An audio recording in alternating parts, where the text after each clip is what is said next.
O nome favorito, hoje, é o do ministro-chefe da Advocacia-Geral da União, Jorge Messias.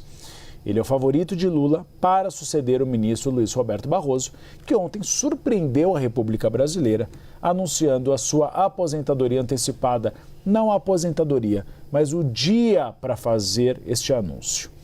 Apesar de Messias ser o candidato hoje mais forte, também são cotados o senador Rodrigo Pacheco, o ministro do Tribunal de Contas da União, Bruno Dantas, e a presidente do Superior Tribunal Militar, a Maria Elizabeth Rocha.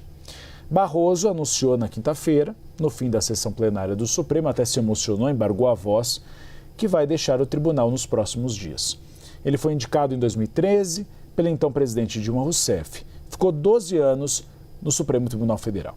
Nos bastidores, o nome de Messias é dado praticamente como certo. Essa é uma apuração minha, da Luísa Martins, da Jussara Soares e do Theo Cury. A gente conversou com integrantes do Palácio do Planalto, integrantes do Congresso Nacional e do Supremo Tribunal Federal. Todos dão como certo o nome de Messias hoje, é o favorito de Lula. Os ministros têm lembrado que Lula, na ocasião em que nomeou Flávio Dino, já havia sinalizado que o ministro, que é o advogado-geral da União, seria o seu próximo escolhido se houvesse uma nova oportunidade. Messias, por sua vez, optou por submergir nas últimas horas. Ele tem evitado responder a mensagens até mesmo de aliados. O objetivo, dizem assessores do governo, é sair dos holofotes e evitar ruídos que atrapalhem a sua escolha. Na magistratura, a torcida não é por Messias, principalmente no Supremo Tribunal Federal. É por Pacheco, que tem o apoio, por exemplo, dos ministros Gilmar Mendes e Alexandre de Moraes. Ele também é o preferido de boa parte de seus colegas no Senado Federal, incluindo o presidente Davi Alcolumbre.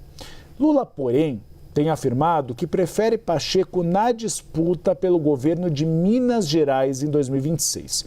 Ou seja, teria de pagar um pedágio, ser candidato ao governo.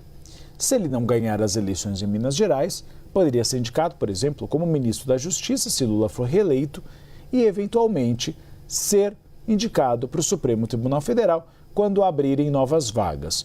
O próximo período presidencial, a gente está falando aí de 2027 a 2030, serão abertas 3 vagas no Supremo Tribunal Federal. E se diz muito que a vaga, por exemplo, de Luiz Fux já seria de Rodrigo Pacheco. Lula já sinalizou isso, tanto para Gilmar Mendes como para Alexandre de Moraes.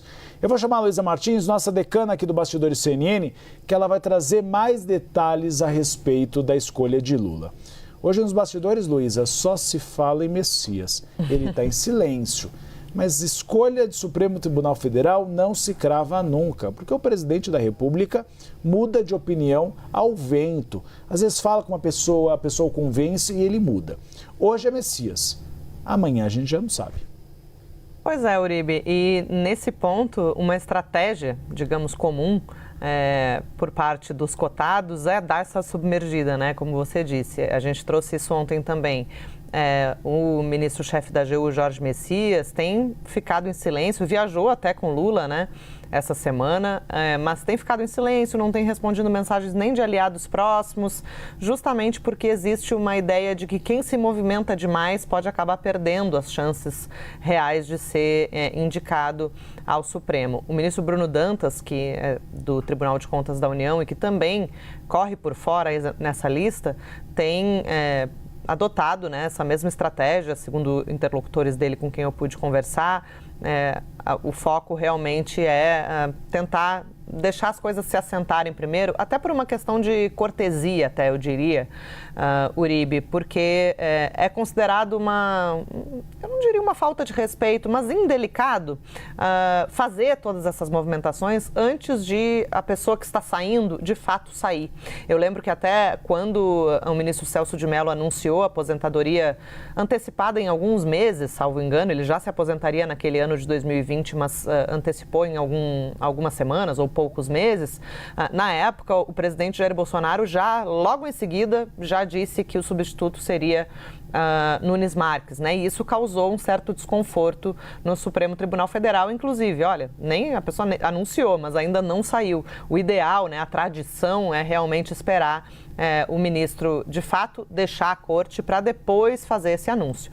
Isso não significa, né, Uribe, que essas negociações não estejam já acontecendo. Algumas semanas atrás, quando começou a se cogitar que a aposentadoria antecipada de Barroso, de fato, não fosse demorar muito, a gente trouxe aqui uma apuração conjunta nossa, inclusive, mais uma vez, Uribe, de que Lula já estava começando a pensar ali, né, nesse xadrez do STF, em quem poderia vir a indicar caso essa aposentadoria se concretizasse. Bom, veio aí, né, como diz a expressão popular, mas, de fato, agora com uma perspectiva mais concreta, Barroso vai ficar poucos dias a mais aí, só para dar conta de alguns pedidos de vista que ele precisa devolver, algumas ações ali que ele precisa liberar, despachar, mas, de qualquer maneira, para a semana que vem já é esperado que o ministro não esteja mais na corte e aí sim o presidente Lula vai poder ter a liberdade, né, de cumprir a tradição e fazer essa indicação sem gerar nenhum tipo de desconforto prévio ali entre os ministros do STF. A Luísa apurou bastante, ela vai trazer daqui a pouquinho as motivações da saída de Luiz Roberto Barroso,